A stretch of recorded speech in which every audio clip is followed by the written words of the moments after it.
तो हम प्रश्नावली 1.6 के प्रश्न दूसरा को सॉल्व करेंगे। ठीक है, इसमें क्या है, ज्ञात कीजिए। पहला प्रश्न है 9 की घात 3/2। ठीक है, इसमें भी देखिए वही सवाल है, बस यहाँ पर क्या, अब हमें अंश के रूप में कोई संख्या, जैसे वहाँ पर सिर्फ 1 दिया था, लेकिन अब क्या कर दिया, यहाँ पर 3 ले दिया है।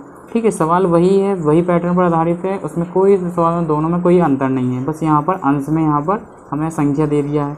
ठीक है, तो वही चीज़ करेंगे। जैसे अब इसका करते थे हम लोग, जो यहाँ पर बेस रहता था मतलब आधार, उस संख्या क्या करते थे, उसके गुणनखंड निकाल लेते थे। तो जैसे हम जानते हैं कि 2 का भाग देने के लिए उसका इकाई अंक कैसा होना चाहिए, सम संख्या होनी चाहिए, लेकिन यहाँ सम संख्या 9 सम संख्या नहीं है, विषम है। ठीक है, 2 से भाग नहीं जाएगा, इसलिए 3 से दे दिए थे हम। 3 तिरका 9 और 3 एकम 3, तो ये हमारे 9 के गुणनखंड प्राप्त हो गए हमको, जो कितने हैं, 3 × 3। ठीक है, और पूरे की घात क्या चल रहा है, 3/2 चल रहा है। और हम जानते हैं ये 3 × 3 को क्या लिख सकते हैं हम, 3 की घात 2 लिख सकते हैं। ठीक है, और ये बटे और घात में क्या चल रहा है, 3/2। ठीक है, जब हम इसको आगे सॉल्व करेंगे तो हम जानते हैं कि ये क्या होता है, घातें जब ऐसी दी होती हैं तो वो क्या हो जाती हैं, गुणे में आ जाती हैं, तो हमने ये गुणे में लिख दिया। ठीक है, तो ये देखिए बटे में 2 से 2 क्या हो गया, कट गया, तो बचा क्या, 3 की घात 3। और 3 की घात 3 मतलब 3 को कितने बार लिख सकते हैं, गुणे में हम 3 बार लिख सकते हैं, तो गुणा कर देते हैं हम। 3 तिरका 9, 9 तिया 27। तो इसको हमने इसका हल ज्ञात किया तो कितना आया, 27। इसी प्रकार आप इसी के दूसरा, तीसरा और चौथा सेम इसी पैटर्न पर आधारित हैं, आप आराम से इसको कर सकते हैं। चलिए अब हम इसमें इसी के प्रश्न तीसरा तो चर्चा करते हैं। तो प्रश्न तीसरा है इसका, उसमें भी हमें उसको सरल करने के लिए कह रहा है ये। ठीक है, पहला सवाल है कि 2 की घात 2/3। ठीक है, और इनटू है 2 की घात 1/5। इसको सरल करने की बात कह रहा है ये।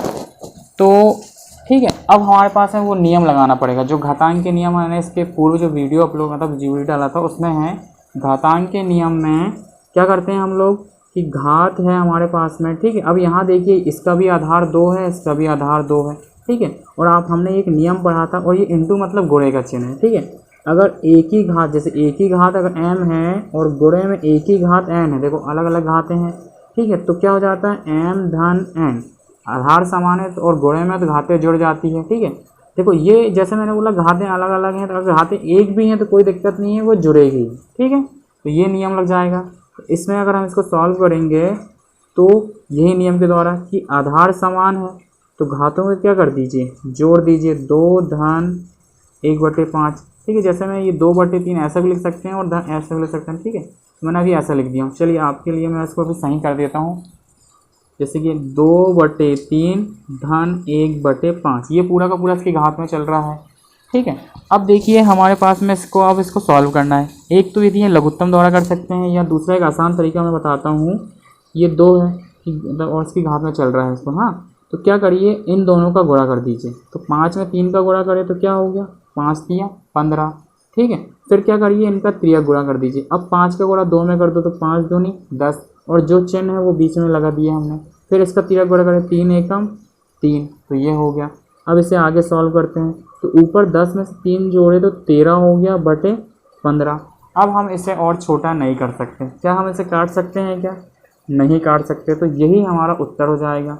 ठीक है, इसके मैं 1-2 सवाल और करवा देता हूँ आपको। जैसे इसी का दूसरा सवाल हम कर लेते हैं। तो दूसरा सवाल क्या है कि अगर 3 की घात है ये 3 और पूरे की घात है 7। ठीक है, अब आपको ये एक नया सूत्र जैसा बना है, लेकिन ये पुराने ही ट्रिक है, लेकिन इसमें भी एक नया सूत्र अप्लाई होगा। ठीक है, नया जैसा लगेगा लेकिन पुरानी चीज़ है। तो इसमें क्या करते हैं कि अगर आपके पास में, ठीक है, या तो फिर इसको हम कैसा कर सकते हैं, हमें एक ही तरीके से अभी इसको देखते हैं कि सूत्र अगर हमारे पास में ऐसा है। ठीक है, देखिएगा a/b और पूरे की घात m है। ठीक है, क्या कहा मैंने कि जब a/b है और इसकी घात m है तो हम उसे कैसे लिख सकते हैं, a की घात m लिख सकते हैं और b की घात m लिख सकते हैं। मतलब घात क्या हो जाएगी, दोनों में ट्रांसफ़र हो जाएगी। तो a की घात m हो गया, b की घात m हो गया।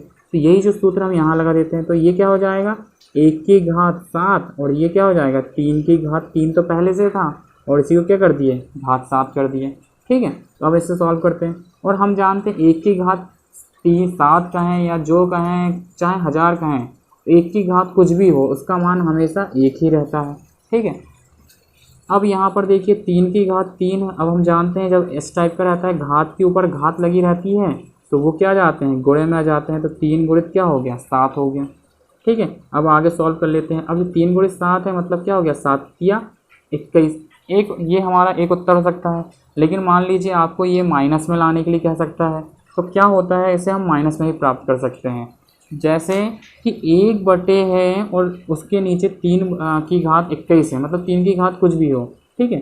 तो इसके लिए एक सूत्र होता है, जैसे आप देखना कि 1/a की घात अगर m हो, ठीक है, तो उसे क्या कर सकते हैं, उसके बराबर होता है a की घात -m, ठीक है। मतलब हम क्या करेंगे, अगर इसे ऊपर ले जाना है तो इसकी घात को क्या कर देंगे, ऋणात्मक कर देंगे। हाँ, एक चीज़ और ये बात आती है कि अगर ये जो m था यहाँ धन में था तो घात ऋण में हो जाएगी, और अगर घात ऋण में है तो घात धन में हो जाएगी। तो इसी प्रकार एक और चीज़ आप देख लीजिए कि सूत्र ये भी हो सकता है कि अगर a की घात -m है तो ये बन जाएगा a की घात m, ठीक है। तो दोनों प्रकार से ये सॉल्व हो जाएगा।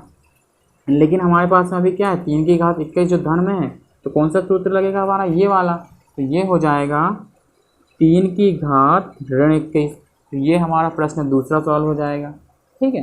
तो ये भी आराम से हम इसको कर सकते हैं। हमने ये वाला सूत्र प्रयोग करा, देखो हमारा आंसर यहाँ तक भी सही है, लेकिन ये क्या है, एडिशनल अतिरिक्त हमें, और अगर इसे छोटा करना, बटे में नहीं दिखाना है, तो हमने इसको ऐसे सॉल्व कर लिया, ठीक है। तो इसके बाद में अगर हम इस तीसरे प्रश्न की ओर जाते हैं। तीसरा प्रश्न क्या है इसका, तो तीसरा प्रश्न है 11 की घात 1/2। देखो मैं कोष्टक में दिखा देता हूँ, आपकी पुस्तक में कोष्टक में नहीं लगा इसलिए मैंने कोष्टक, कोई दिक्कत नहीं है, कोष्टक में दिखाएं या नहीं दिखाएं। और ये है 1/4, ठीक है। अब हमको इसे सॉल्व करना है, ठीक है। देखो अब हमें देखने में ये लग रहा है कि इसकी घात तो 11 की घात 1/2 है, और इसकी घात 11 की घात 1/4 है, दोनों की घात अलग अलग है। अब क्या करें हम अब, ठीक है। तो इसे हम करना कुछ नहीं है, जैसे अभी मैंने एक नियम बताया था ना कि अगर घात अलग अलग होती, हाँ एक चीज़ ये नियम है। अब देखो यहाँ पर घात अलग अलग है और दोनों के आधार कैसे हैं, समान हैं। जो इसके भी 11 है, इसके भी 11 है, और दोनों काय में है, भाग में है। तो हमने एक नियम पढ़ा था ना कि a की घात m है और भाग में a की घात n है, तो उसको क्या कर लेते हैं हम लोग, m - n कर देते हैं, है ना। तो उससे क्या है ना, तो उसमें क्या कर देते हैं, उनकी घातों को घटा देते हैं। अगर हम इसको ऐसा लिखें या इसी को हम ऐसा लिख दें, a की घात n बटे a की घात n, तो इसका मान क्या होगा, m - n ही होगा, ठीक है। तो इससे हम ऐसे ही करेंगे।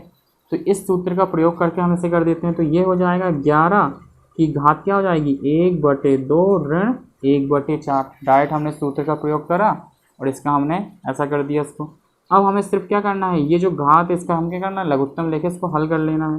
तो क्या करेंगे, वही जो नियम मैंने बताया कि क्या करें, सिर्फ हरों का गुणा कर दे। तो हर का गुणा करेंगे तो क्या हो जाएगा, 4 दूनी 8। फिर क्या करते हैं, इनका तिरक गुणा करते हैं, तो 4 का गुणा 1 में करें तो 4 एकम 4। फिर इसका चिन्ह लगाए तो फिर 2 का गुणा 1 में करें तो 2 हो गया। तो ये हो गया। इसी को आगे सॉल्व कर लेते हैं। 11, अब 4 में से 2 घटाए तो 2 बचा, और नीचे क्या है, 8 चल रहा है, और ये कट सकता है, और 2 में से 8 कट जाएगा तो कितना आएगा, 2 एकम 2 और 2 चौके 8। तो ये कट कर कितना हो गया, 11 की घात 1/4। ये हमारा उत्तर हो गया प्रश्न तीसरे का, ठीक है। अब इसी प्रकार हम इसी का लास्ट है प्रश्न चौथा, इसको सॉल्व कर लेते हैं। तो प्रश्न चौथा क्या है कि 7 की घात 1/2, ठीक, और इंटू का मतलब ही गुणे का ही होता है, और 8 की घात 1/2।